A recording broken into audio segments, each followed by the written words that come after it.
Hello, I'm Ryan Hill for StandardExcellence.net. Today I attended an event at the Oklahoma State Capitol building about ballot access reform.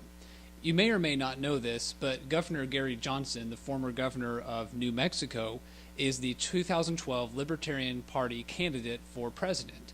He's on the ballot in 47 other states and formerly was on the ballot in Oklahoma until election officials decided not to place his name on the official ballots, even though he received enough signatures to be on it.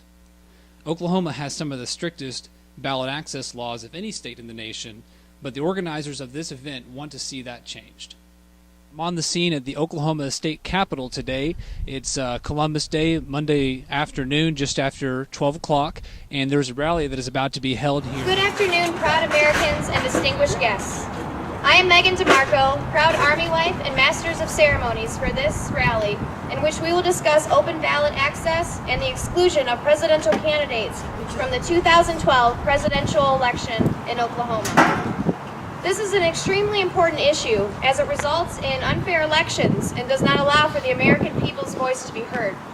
For this purpose, unprecedented in recent memory, two opposing congressional candidates, candidate Donna Bebo and candidate R.J. Harris, have united in an effort to bring this issue to the forefront. Two things here, and one is to introduce the candidate that I won't be able to vote for this year, Rocky Anderson of the Justice Party.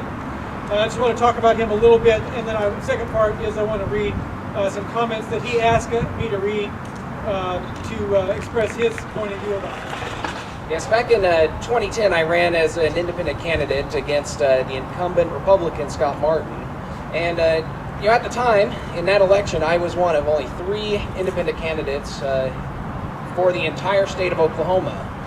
And this year, we have the same exact number. Introduced this year, again, requiring back down to 5,000 signatures. I need your help. Several groups were represented today, even including a speaker from the Occupy movement.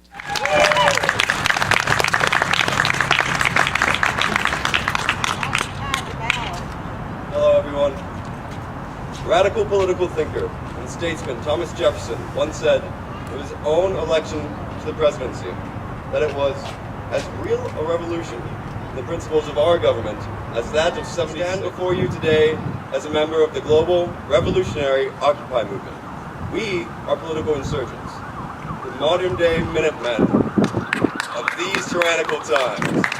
2 candidates for Oklahoma's 4th Congressional District, Independent R.J. Harris and Democrat candidate Donna Bebo, also gave speeches. I'd like to thank a very special thanks out to Donna Bebo, candidate Bebo. Yes, you could call us opponents, but we don't really feel that way. And her assistant Meg, who's helped put this, or actually put it all together.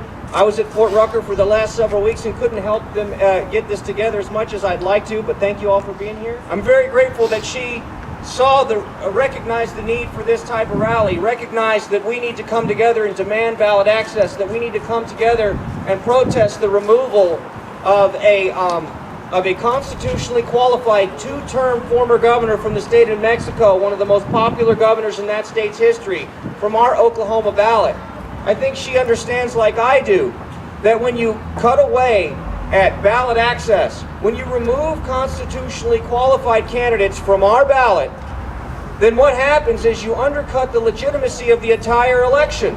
Even the eventual winner, whoever that may be, their legitimacy is undercut by the fact that they were artificially put there by a system which is no longer representative of our choices. Thank you so much for coming out today, and I give the floor over to Ms. Bebo.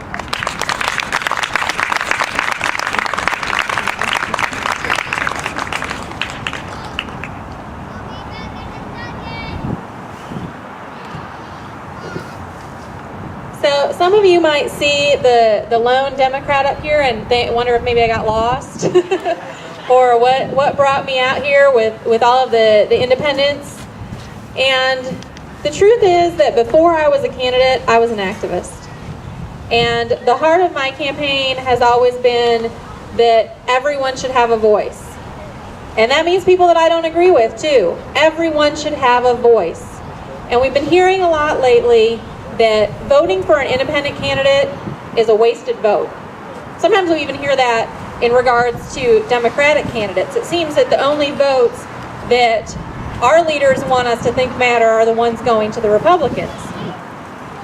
I don't believe that any vote is a wasted vote. If you are voting by your conscience, if you are voting to support a candidate that you believe in, you have the right for your voice to be heard. Whether I agree with it, whether the people in our capital agree with it or not. So there you have it. The election will be in 29 days, and I will hopefully have an interview later this week with R.J. Harris about his independent run for Congress. Until then, be sure to look me up on Twitter at FoOrion and subscribe to this channel. As always, visit us on standardexcellence.net.